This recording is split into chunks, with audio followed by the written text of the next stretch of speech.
Black women are under the impression that when they become accomplished and they make more money, that black men are intimidated by them. Do you not agree that some are? It's ridiculous. It is ridiculous. There's a huge difference between being intimidated and turned off. I'm going to get crass for a second.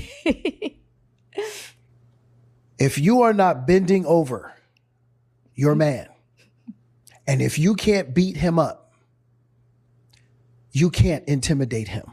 Let's assume he's right. Let's assume it's a settled scientific fact that men aren't intimidated by women. So here's my question. John Gottman, one of the world's leading relationship researchers, has spent decades studying couples in conflict. His research became famous because it was able to predict with over 90% accuracy which couples would eventually divorce. One of his findings is that men are more likely to become physiologically flooded during conflict.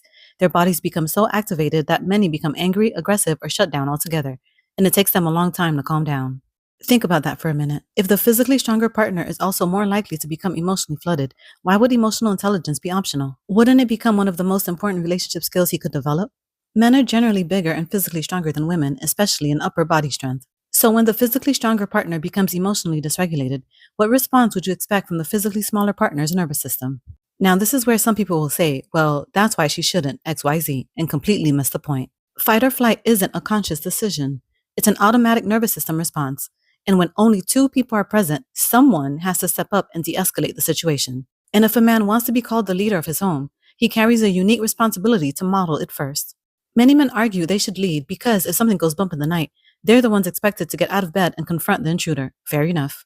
But why do we treat protection from a hypothetical break-in as more important than protection from a nervous system that's being activated every day or every week inside the home? Why is the possibility of an outside threat given more weight than the reality of an inside one? If your wife and children spend years walking on eggshells because you can't regulate your emotions, what exactly are you protecting them from?